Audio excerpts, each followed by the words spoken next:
C'est tout le plaisir et pour moi de vous retrouver dans le cadre de cette grande édition du journal sur Canal Congo Télévision. Les forces armées de la République démocratique du Congo sont donc déterminées à reconquérir les entités occupées par les terroristes du M23 RDF dans la province du Nord Kivu et à défendre l'intégrité territoriale de la République démocratique du Congo. C'est en vertu de cette détermination qu'elle continue de se battre contre les rebelles du M23 appuyés par le Rwanda et tous les autres groupes armés pour sauvegarder l'intégrité territoriale, voulais-je dire, de la République démocratique du Congo. C'est le porte-parole des forces armées de la République démocratique du Congo qui l'a dit lors d'un briefing presse aux côtés du porte-parole du gouvernement et ministre congolais de médias et communication Patrick Muyaya et de la chef de la diplomatie congolaise. Suivez de plus amples détails dans cet extrait choisi pour vous par Gisèle Olivier Toko. Situation sécuritaire dans l'est de la RDC avec l'évolution des opérations de défense de la patrie sur le front militaire et diplomatique était au centre de ces briefings presse spéciales co-animés par le porte-parole du gouvernement, le ministre d'État, ministre des Affaires étrangères et le porte-parole des forces armées de la RDC. Ainsi, dans son mot d'introduction, Patrick Muyaya est revenu sur les axes militaires abordés au cours de la réunion de sécurité tenue par les chefs de l'État, aussi le rapport des experts de l'ONU qui démontre clairement l'engagement du Rwanda au M23. Que les Nations Unies avaient sorti un nouveau rapport du groupe d'experts qui démontre clairement l'engagement de l'armée rwandaise avec des terroristes du M23 dans un processus non seulement de pillage mais d'occupation systématique des pans entiers du territoire national.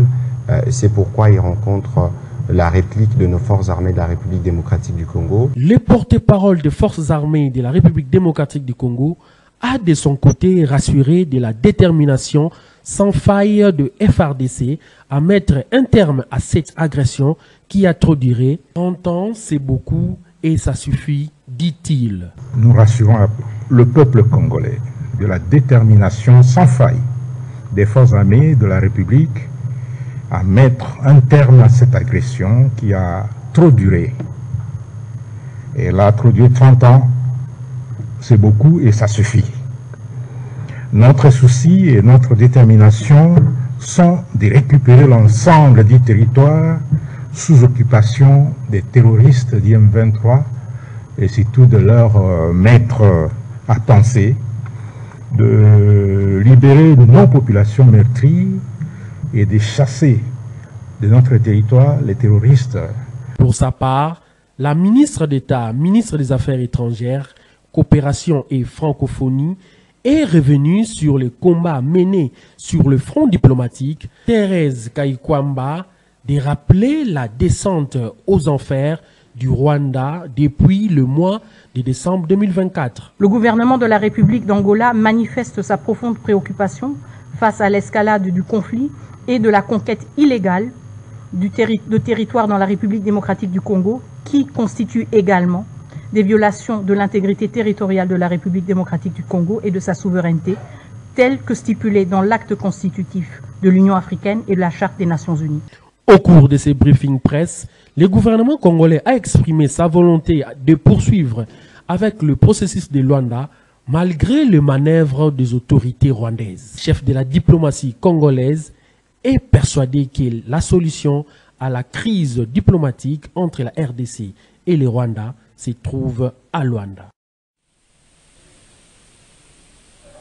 Un convoi de rebelles terroristes du M23 RDF a été ciblé par une attaque menée par le Wazalendo sur l'axe Tongo-Kanoba. C'est vendredi 10 janvier 2025. Ces convois de rebelles du M23 voulaient se diriger vers Kichanga pour renforcer leurs gros troupes rwandaises dans la région. À croire le général autoproclamé Dieudonné Kamanzi, chef du groupe Wazalendo, tous les véhicules de la rébellion rwandaise ont été calcinés lors de cette attaque. Ainsi appelle-t-il à cette occasion à soutenir les chefs de l'État Félix Antoine Tshisekedi Tshilombo qui incarne la vision pour les changements de la République démocratique du Congo. Suivez Dieudonné Kamanzi au micro de notre correspondant sur place, Joël Kamambou. Parce que nous venons de neutraliser une jeep de l'ennemi avec tout son équipage. Donc rien ne reste comme un individu qui était à bord de ce véhicule. Le bilan n'est pas encore connu, mais le véhicule, la jeep a été vraiment incarcinée. Elle est tombée dans l'embuscade qu'on avait tendue entre Tongo et Moulimbi. Le convoi était composé par 3 véhicules. Devant, il y avait un Kamaz, au milieu une Land Cruiser, derrière une jeep. Alors on a ciblé Land Cruiser, on a vraiment poudrier. Le message est clair, le président de la République, chef de l'État, commandant suprême, a dit que vraiment il ne négociera jamais avec le M23. Ce sont des panthères, les pacotis, les vrais ennemis c'est le Rwanda. Et ce message est venu réconforter tout combattant qui est sur la ligne de front. C'est un message vraiment que nous attendions toujours de lui. Et nous demanderions à tout Congolais d'être derrière le chef de l'État parce que vraiment c'est un président qui incarne la vraie vision de ce pays. Il connaît, identifier bien l'ennemi, parce que s'il était un autre président devrait aller peut-être se pencher sur la question M23, pourtant on est agressé par les Rwandais. Donc il a aussi identifié l'ennemi et il a tout donné pour que cette guerre se termine. Alors nous devons nous tous s'allier derrière le chef de l'État. Oui, le cessez-le-feu toujours été à l'avantage de l'ennemi. Les dialogues là, on en a fait maintes fois. Il y a eu le dialogue de Sun City, il y a eu le dialogue d'Amanileo. D'ailleurs, ce sont les résultats de ce dialogue, c'est la guerre qui est aujourd'hui. Alors, on a tenté à maintes reprises de faire des dialogues, mais le dialogue n'aboutit pas. Donc, c'est la guerre qui est maintenant la dernière solution. Et puis l'acteur politique et notable du Nord Kivu, maître Achille Kapanga, exhorte donc la population congolaise à accompagner et soutenir les forces armées de la République démocratique du Congo et les Wazalendo engagés dans les opérations contre le rebelle terroriste du M23 RDF, ceci au regard des résultats palpables de nos militaires FARDC. Suivez donc maître Achille Kapanga au micro de notre correspondant sur place, Joël Kamambou. Encore une fois. Les FARDC sont à encourager et à soutenir. Les preuves sont visibles sur le terrain. Nous pensons que tout Congolais, conscient et patriote, doit faire de son mieux pour que cette fois-ci, les FARDC puissent reconquérir tous les territoires qui sont déjà occupés légalement par l'ennemi. Vous avez tous vu comment Kagame commence à pleurnicher. Cela montre que les condamnations de la communauté internationale, Union européenne, États-Unis, sont de produire certains effets. Même si la communauté internationale a toujours été hypocrite, cela prouve qu'elle commence à comprendre que cette fois-ci, la RDC est debout. Puisque souvent, quand c'est la RDC qui vient avancer, il commence à créer des circonstances qui vont faire de sorte qu'on puisse encore aller dialoguer. Mais quand Kagame est en train de tuer les Congolais, il ne faut rien. Voilà pourquoi nous pensons que le pleur de Kagame, ce sont des cris ou bien les larmes de crocodile. On ne doit pas tenir compte de ça. Non, nous devons être debout et voir comment finir avec lui. C'est ce qui est très important.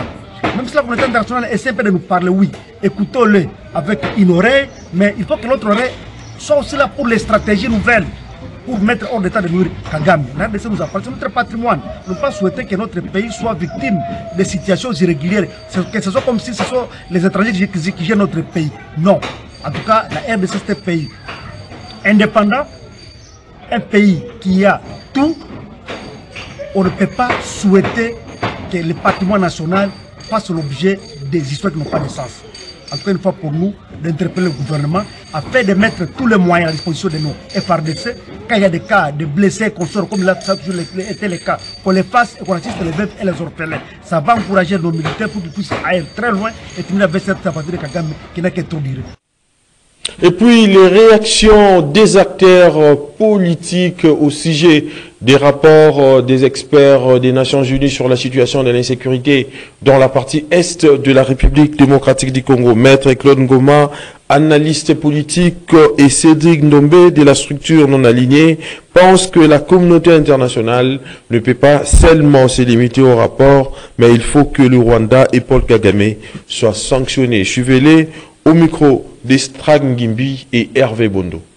Une constatation des Nations Unies prouve à suffisance que le Rwanda est impliqué dans la guerre de l'Est du pays. Et vous avez vous-même vu la particularité la plus éloquente de ces rapports et les velléités expansionnistes du Rwanda. Parce qu'il faut le rappeler, les M23, c'est une coquille vide dont la majeure de leurs moyens provient du Rwanda. Nous voyons que dans les zones occupées par les M23, la volonté d'administrer ces zones en plaçant des autorités civiles, cela insinue d'une part leur volonté d'étendre leur occupation et d'autre part les puissances gains économiques et là en contrôlant les ressources naturelles qui leur procurent de puissants moyens. Vraiment, ils ont intérêt à pérenniser et à entretenir cette guerre. Et ce que nous condamnons de la part de la communauté internationale, c'est ce caractère diptyque, cette duplicité qui consiste à pondre des communiqués de matin, midi, soir, sans pour autant que des sanctions suivent. C'est pour cela nous sollicitons et nous suggérons auprès des Nations Unies de déclencher leur machine à sanctions pour que le Rwanda soit dos dans le mur, et je pense que ces soutiens pourraient s'effriter dans les jours à venir. Et si le Rwanda continue à tenir ces différentes positions, s'ils continuent à tenir dans la guerre, parce qu'ils ont le contrôle des Rubaya, et vous avez vu dans les rapports que les Nations Unies venaient de sortir, que le contrôle des Rubaya leur procure de puissants moyens qui poussent à ce que le Rwanda puisse pérenniser cette guerre. Il y a encore des efforts au niveau de l'armée, de mobiliser les fonds, de mettre en place une très bonne politique liée à l'économie de guerre, parce que nous sommes en danger. La République est en train de chavirer. Nous devons donc voilà reconquérir les zones et les espaces perdus. Et sur ce, je demande à toute la population congolaise de se mobiliser derrière le chef de l'État et je lance cet appel aux leaders politiques. Le président Martin Fayulu, le président Moïse Katumbi, le président honoraire Joseph Kabila, tous se rallient au chef de l'État pour qu'enfin nous puissions remporter haut la main la guerre dans la partie orientale de notre pays. Et puis, la première ministre Judith Suminwa-Tuluka a reçu en audience le président du Rebonding Africa Forum, Rafi en sigle. C'était hier dans la ville, province de Kinshasa. Au cours de cette audience, Thierry Haute a fait part de la volonté des institutions du développement de plusieurs pays et entreprises à investir en République démocratique du Congo dans divers secteurs. Le point avec Gisèle Olivier Toko.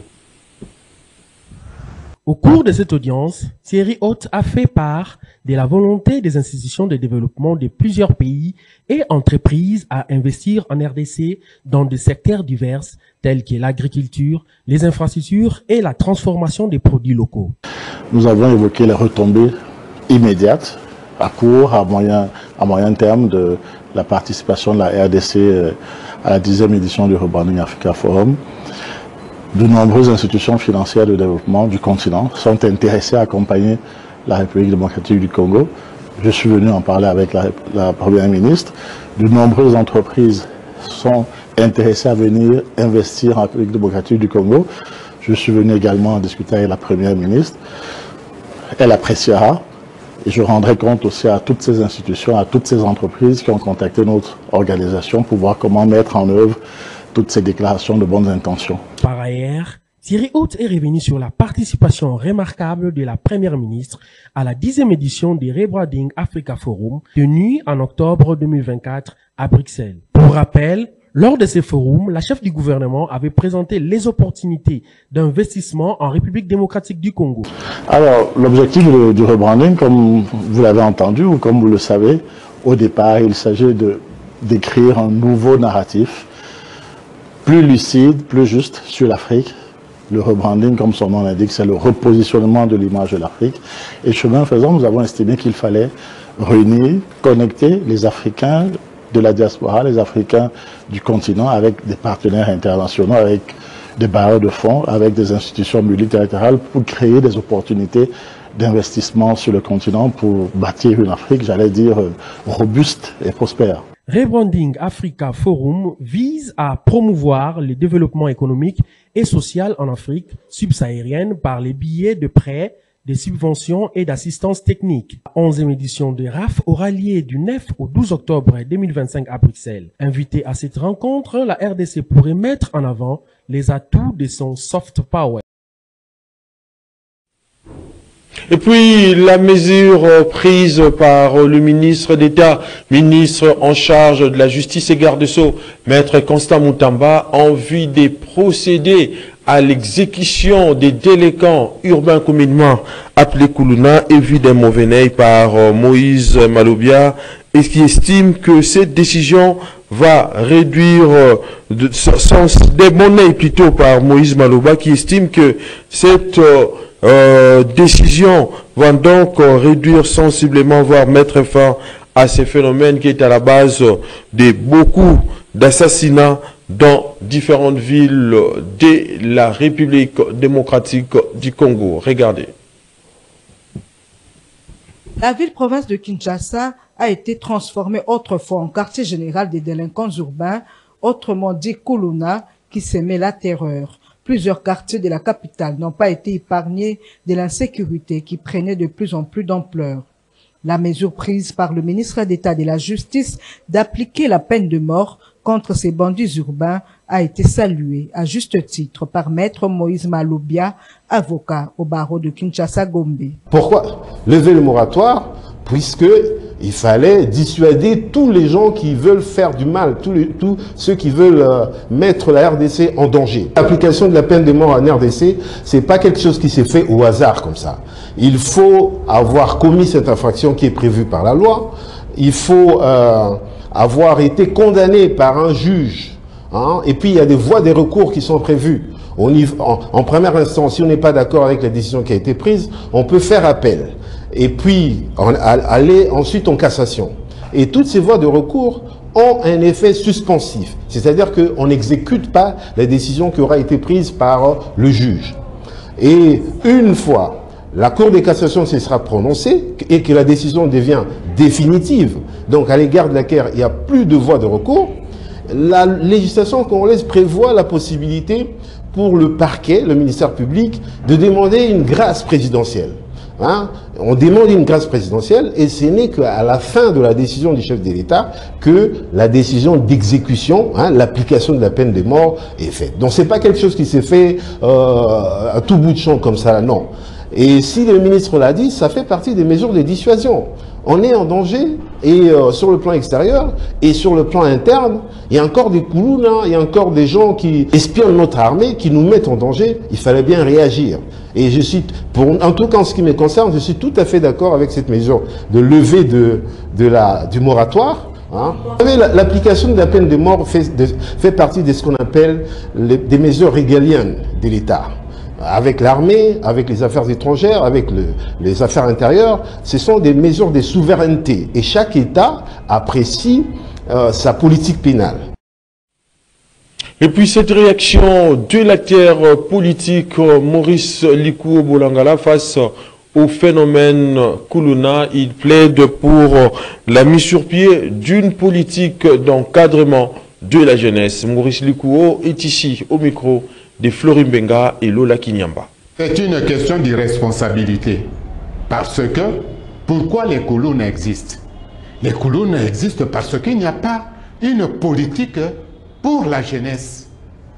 Et qui doivent mener cette politique pour l'avenir de la jeunesse. Mais ce sont ceux qui sont au pouvoir.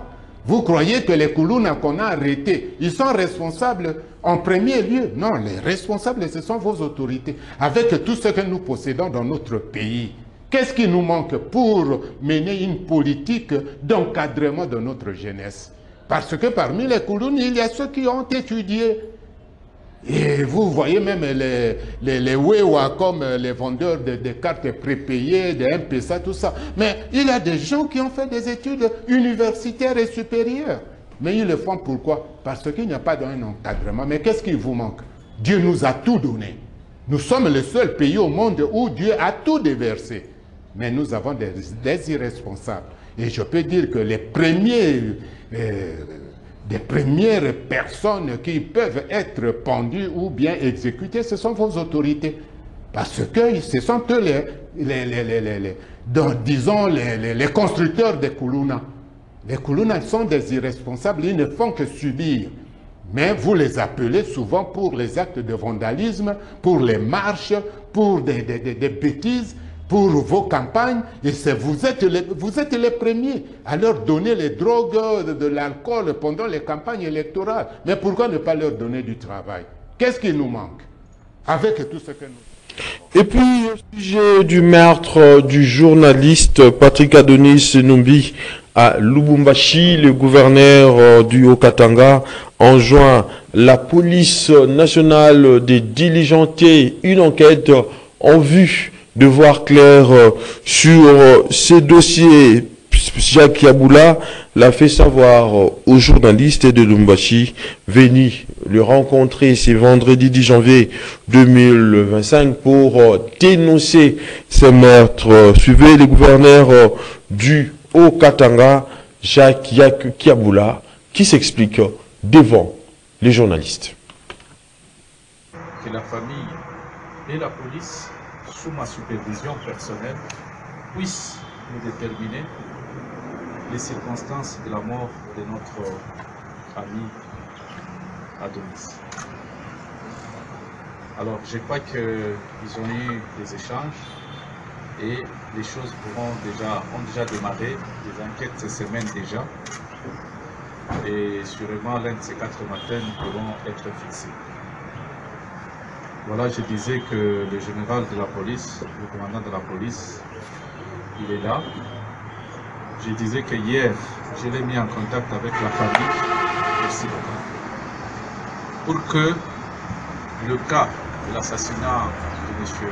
Patrick Adonis soit élucidé et que tous nous soyons informés comment il est mort, qui est le responsable de sa mort et comment nous allons mener à la suite des opérations pour établir les responsabilités. Donc, je suis de cœur avec vous, mes sincères condoléances.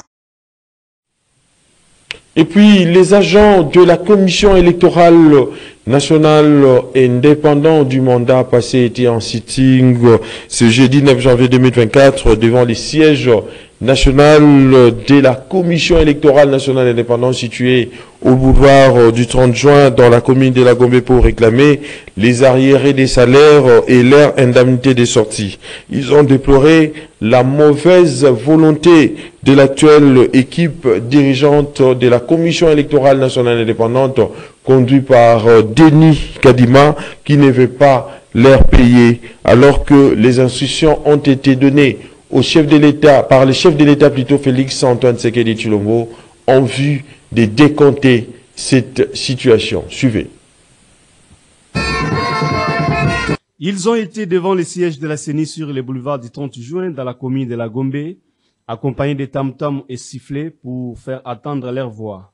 Ils, ce sont les anciens membres de la Commission électorale nationale indépendante CENI qui demandent une seule chose à l'actuelle équipe de la centrale électorale, les paiements de plus de 12 mois de leur arriéré de salaire et indemnité de sortie. Là, c'est devenu une habitude dans un état normal, dans une situation où tout fonctionnait normalement. Je crois que cette solution aurait dû être trouvée depuis longtemps, la solution à notre problème. On est là parce que nous réclamons nos arriérés et nos indemnités de paie. Ça fait longtemps qu'on le réclame. Le chef de l'État s'est impliqué pour que nous soyons payés. Et l'argent a été mis à la disposition de la CENI au soin du président de la République. Mais malheureusement, au niveau de la CENI, il y a des pesanteurs que nous ne parvenons pas à comprendre. Et ça fait à peu près 1 mois et plus que cet argent est dans le monde de la CENI. Mais la CENI ne veut pas nous payer. Alors nous ne comprenons pas.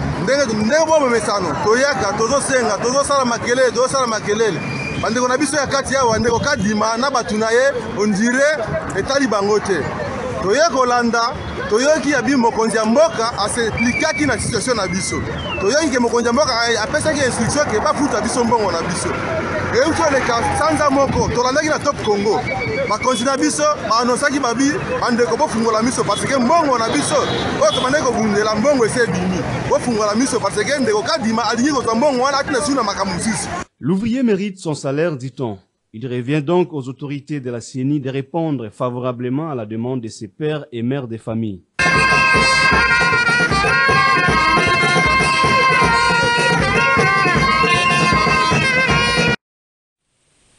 Et puis après plusieurs avertissements aux vendeurs du long des chaussées qui mènent au centre-ville, principalement les avenues Kassavubu, Kassai et Ouangata, la police nationale congolaise est donc passée à l'acte en vue de leur déguerpissement. Ce vendredi, c'était le cas de l'avenue Bokassa. Suivez.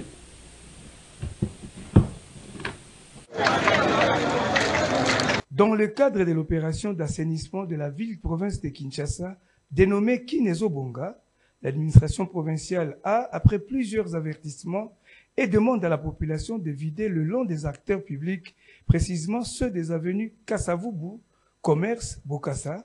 Ce vendredi matin, c'était le moment de passer à l'action pour imposer la salubrité sur l'avenue Bokassa.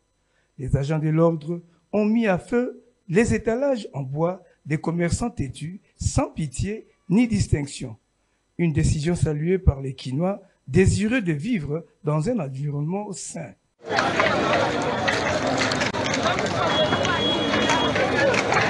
Mais certains citadins semblent ne pas comprendre que l'on ne fait pas la guerre à l'État. Ils reviennent le soir aux mêmes endroits et continuent à les salir. Mais face à la puissance publique qui détient la contrainte la mieux organisée, elle finira toujours par faire respecter la loi.